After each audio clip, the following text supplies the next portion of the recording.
Hello and welcome. So today I want us to do a second review of this bike.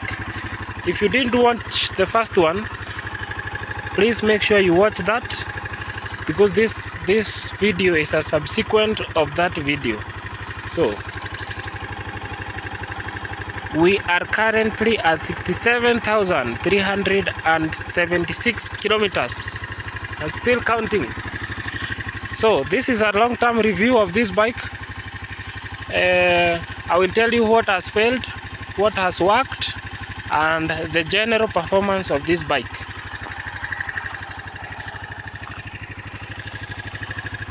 So let's start off with the most crucial part, comfort.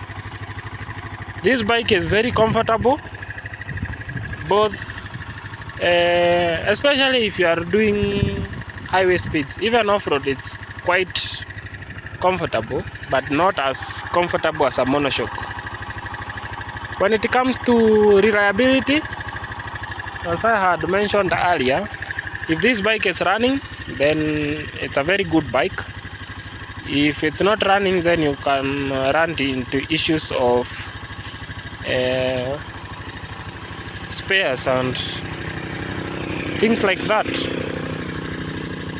In terms of safety, this bike is very safe because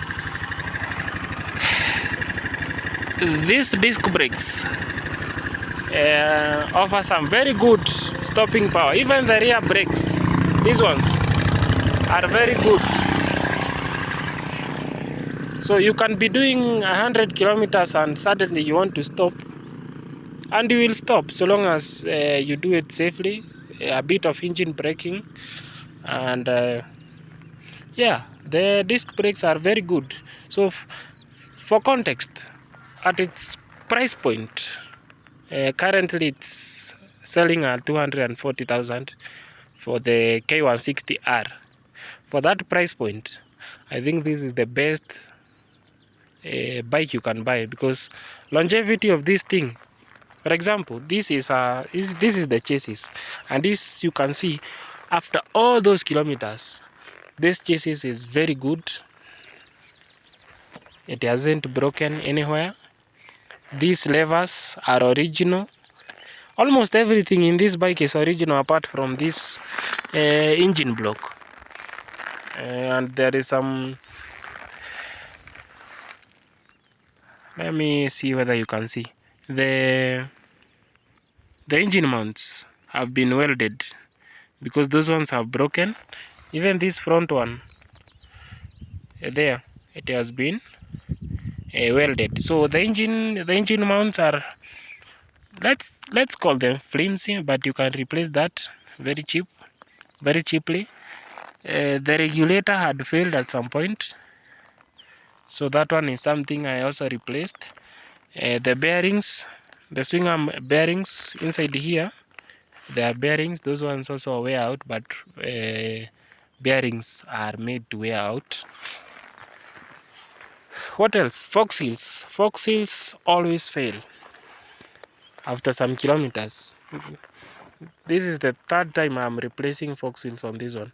As you can see, they have started leaking, but maybe that is something to do with spraying water while washing using the pressure washer. And also something to note, this display, if you spray water from underneath here, this one will also fail. And for the newer versions like the K160R, the TFT display on that bike costs around 8,000 shillings.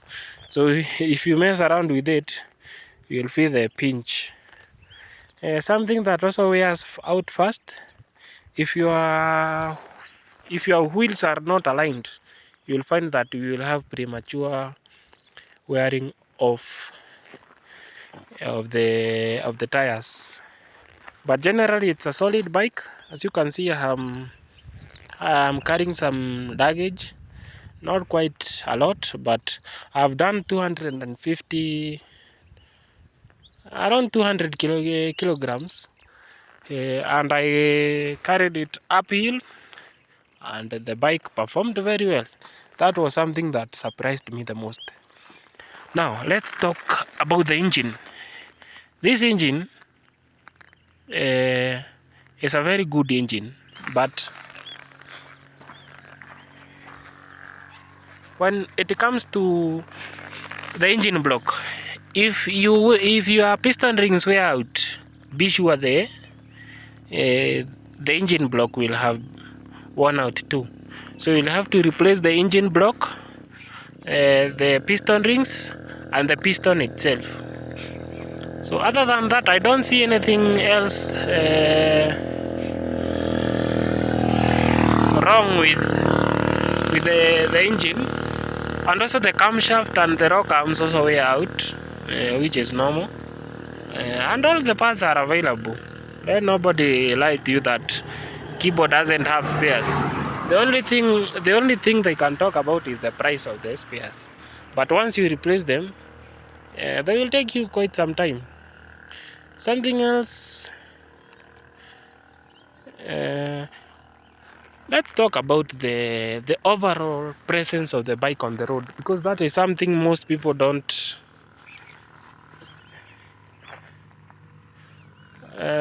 keep into consideration. For example, this is a very big bike, so the road presence, you'll find that most people are giving you some respect on the road. So that's something you can consider. Also, this bike, I have not heard of cases where somebody wants to steal a Kibo because of the perceived problems related to Kibo.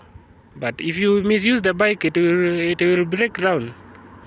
So it's not about the issues of the bike; it's about the rider.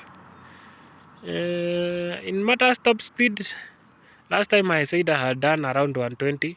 I have done more than that, around 127, with a loaded bike downhill. I had around 100 and something kilos at the back. So, and I picked off some speed, and the bike performed well. Let's talk about the last thing, the chain. The chain wears out, of course. And on this particular bike, we started off with 41 inches, 41 tooth, but now we have gone down to 38. The top speed has increased a bit, but not that much. Cruising speed is around 100 kilometers per hour, which is generally good. Now let's talk about the seat. This seat is quite hard. It's quite hard, but it's comfortable. Once you get used to it, it's very comfortable. Even on the pillion has a very wide. Like for example, this is over 30 centimeters across. So you will be very comfortable, despite the fact that it is a bit hard. But once you get used to it, you can do long distances on this bike comfortably. So I think that's it. The only thing I can still complain about is this tank, but you can still get a bigger tank. Something else to complain about, these lights. These lights are not bright enough. Let me show you. Yeah, these lights, at night, these lights are not bright enough. So that's something to consider. But once you buy a Kibo, please don't install aftermarket lights without a relay, because they will destroy your battery and also your regulator. So until next time, have a great one, and don't forget to subscribe. I'm planning on doing some very good videos once I get to 1,000 subscribers.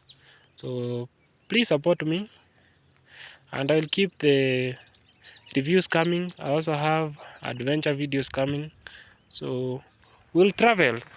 This is This is a very beautiful place.